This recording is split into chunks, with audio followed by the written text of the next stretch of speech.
दोस्तों, आज के समय में पेट्रोल और डीजल की हमारी जिंदगी में क्या भूमिका है, यह हमें आपको बताने की जरूरत नहीं है। देखा जाए तो पेट्रोल और डीजल हमारी मूलभूत आवश्यकताओं में से एक बन चुके हैं। हमारी आजकल की जरूरतों को हम बिना पेट्रोल डीजल के पूरा नहीं कर सकते। भले ही पेट्रोल और डीजल की रेट कितनी ही क्यों न बढ़ जाए, फिर भी लोग इन्हें खरीदने से पीछे नहीं हटते। अगर हम बात करें अपने भारत की, तो यहाँ हमें लाखों गाड़ियां अपनी सड़कों पर चलती हुई दिखाई देंगी और इन गाड़ियों को चलाने के लिए पेट्रोल पंप्स पर डीजल और पेट्रोल की डिमांड के लिए लोग छाए रहते हैं। लेकिन क्या कभी आपके दिमाग में ख्याल आया है कि आखिर हमारे भारत में ये इतना सारा पेट्रोल आता कहां से है? क्या हमारा भारत पूरा पेट्रोल और डीजल बाहर से एक्सपोर्ट करता है, या हमारे भारत में भी पेट्रोल और डीजल निकाला जाता है? और वो लोग कौन हैं जो पेट्रोल और डीजल निकालने का काम करते हैं? और आखिर कितनी परेशानियों का सामना करने के बाद लोग पेट्रोल और डीजल निकाल पाते हैं? इन सभी सवालों के जवाब हम अपनी इस वीडियो में देने वाले हैं, इसलिए बने रहें वीडियो के अंत तक। दोस्तों, सबसे पहले तो आप ये जान लीजिए कि पेट्रोल और डीजल क्रूड ऑयल के जरिए ही बनाए जाते हैं। जब क्रूड ऑयल को जमीन की गहराई से निकालकर अलग अलग टेम्परेचर पर वेपोराइज्ड किया जाता है, तो हमें पेट्रोल और डीजल प्राप्त होता है।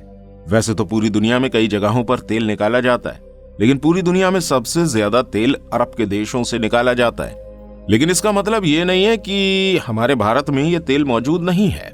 हमारे भारत में तेल निकालने के लिए मुंबई के समुद्र में एक प्लांट लगाया गया है, जिसे ONGC के नाम से जाना जाता है, जिसका पूरा नाम है oil and natural gas corporation limited. तेल का ये कुआं मुंबई के अरब सागर में लगा हुआ है और यह हमारे देश का सबसे बड़ा ऑयल प्रोडक्शन प्लांट है।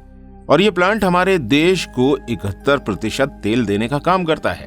दोस्तों, आज के समय में तो जमीन से तेल निकालना बहुत मुश्किल काम है और इस तेल को निकालने के लिए कई सारी परेशानियों का सामना करना पड़ता है। लेकिन क्या आपको पता है, एक वक्त ऐसा भी था जब जमीन से तेल निकालना बहुत ही आसान था, क्योंकि उस समय हमारी जमीन के अंदर तेल की क्वांटिटी बहुत ज्यादा थी।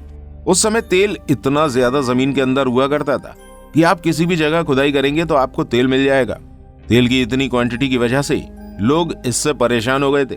वो इसलिए क्योंकि तेल की इतनी ज्यादा डिमांड नहीं थी और जो लोग पानी के लिए कुआं खोदते थे, उन्हें पानी की जगह तेल मिल जाया करता था। लेकिन आज कुछ उल्टा ही हिसाब है। आज तेल की डिमांड तो बहुत ज्यादा है, लेकिन सप्लाई बहुत कम है। और तेल की सप्लाई इस वजह से कम होती जा रही है क्योंकि जिन देशों के पास भरपूर मात्रा में तेल था, उन्होंने इतनी ज्यादा क्वांटिटी में तेल निकाल लिया। धीरे धीरे करके हमारी धरती से तेल खत्म होता जा रहा है। और अगर ये सब कुछ इसी तरह चलता रहा तो वो समय दूर नहीं है जब हमारी जमीन से पूरी तरह तेल खत्म हो जाएगा। चलिए अब हम ये भी जान लेते हैं कि आखिर समुद्र से तेल किस तरह से निकाला जाता है, जो कि आज की हमारी इस वीडियो का टॉपिक भी है। अब ये बात तो हम सबको पता है कि तेल या तो जमीन से निकाला जा सकता है या फिर समुद्र से। लेकिन समुद्र से तेल निकालना जमीन से तेल निकालने से भी ज्यादा मुश्किल है। समुद्र से तेल निकालने में सालों का समय भी लगता है और इसमें अरबों रुपए का खर्चा भी होता है। समुद्र में तेल ढूंढने के लिए कई बड़ी बड़ी मशीनों को लगाया जाता है। ये मशीनें समुद्र में जाकर समुद्र के अंदर तेल ढूंढने का काम करती हैं और जब इन्हें किसी जगह तेल मिल जाता है तो फिर उस जगह पर कुआं बनाने का काम शुरू किया जाता है। और इसी तरह हमारे भारत में मुंबई से तेल निकाला जा रहा है। सबसे पहले तेल निकालने के लिए समुद्र में ड्रिलिंग का काम किया जाता है। ये ड्रिलिंग इसी तरह की जाती है जैसे हम अपने घरों में नल लगाने के लिए ड्रिलिंग करवाते हैं। इस ड्रिलिंग को हजारों फीट नीचे तक किया जाता है और जैसे ही जमीन से तेल मिलना शुरू हो जाता है तो यहाँ पाइप डालकर इन पाइप के जरिए तेल निकालना शुरू कर दिया जाता है। इसी तरह जमीन के अंदर भी ड्रिलिंग की जाती है, लेकिन समुद्र में की जाने वाली ड्रिलिंग जमीन के मुकाबले ज्यादा गहरी होती है क्योंकि समुद्र में पानी भी होता है। तेल को बाहर निकालने के बाद इन्हें समुद्र के ऊपर तैरने वाली रिफाइनरी में पहुंचाया जाता है। जो तेल निकल कर आता है ये क्रूड ऑयल होता है और इस तेल को रिफाइंड करने के बाद ही हमें पेट्रोल और डीजल मिल पाता है। पेट्रोल और डीजल निकालने के लिए इस क्रूड ऑयल को अलग अलग टेम्परेचर पर उबाला जाता है। बॉयल होने के बाद अलग अलग टेम्परेचर पर हमें अलग अलग चीजें मिलना शुरू हो जाती हैं। जैसे कि इससे 260 डिग्री सेल्सियस पर गर्म करेंगे तो हमें डीजल मिलेगा, और अगर इसे हम 180 डिग्री सेल्सियस पर गर्म करते हैं तो हमें केरोसिन ऑयल मिलेगा, और अगर इसे 110 डिग्री सेल्सियस पर गर्म किया जाएगा तो पेट्रोल मिलेगा। दोस्तों, इस तेल को निकालने में जो वर्कर्स काम करते हैं उन्हें बहुत ही ज्यादा परेशानियों का सामना करना पड़ता है। वर्कर्स को अपनी जान की बाजी लगाकर इन रिफाइनरीज में तेल निकालना पड़ता है। चलिए अब हम ये भी जान लेते हैं कि आखिर यहाँ काम करने वाले इन वर्कर्स की जिंदगी कैसी होती है। दोस्तों, समुद्र में काम करने वाले वर्कर्स भी दो तरह के होते हैं। एक तो ऑफशोर वर्कर्स और दूसरे ऑनशोर वर्कर्स। ये वर्कर्स जो समुद्र के अंदर बने हुए तेल के कुओं के अंदर काम करते हैं, उन्हें ऑफशोर वर्कर्स कहा जाता है। और वो वर्कर्स जो समुद्र के ऊपर मौजूद रिफाइनरी में काम करते हैं, उन्हें ऑनशोर वर्कर्स कहा जाता है। और किस वर्कर को कहाँ काम करना है, इसका डिसीजन कंपनी लेती है। ऑनशोर वर्कर्स का ज्यादातर काम ऑफिस का होता है और ऑफशोर वर्कर्स का काम काफी ज्यादा कठिन होता है, क्योंकि इन्हें तेल को ड्रिल करने से लेकर तेल को रिफाइन करने तक का काम करना होता है। ऑफशोर वर्कर्स का काम बहुत ज्यादा कठिन होता है, इसलिए कंपनी इन वर्कर्स से सिर्फ 15 दिन ही काम लेती है। ये वर्कर्स सिर्फ महीने में 15 दिन ही काम करते हैं और 15 दिन की छुट्टी पर रहते हैं। और जिन 15 दिनों वर्कर्स काम करते हैं, उन्हें समुद्र के अंदर ही रहना होता है। यानी कि पहले दिन इनको समुद्र में पहुंचा दिया जाता है और फिर 15 दिन पूरे होने के बाद ही इनको समुद्र से बाहर निकाला जाता है।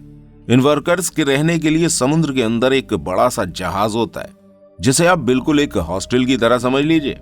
जो लोग समुद्र के अंदर प्लांट पर रहते हैं, उनका खाना भी एक पाइपलाइन के जरिए उन तक पहुंचाया जाता है। इस जहाज के अंदर कोई भी किचन नहीं होता है, क्योंकि इस जहाज में इतनी ज्यादा गैसेस और ऑयल्स मौजूद होते हैं कि यहाँ पर किसी भी तरह की आग जलाना खतरे से खाली नहीं है।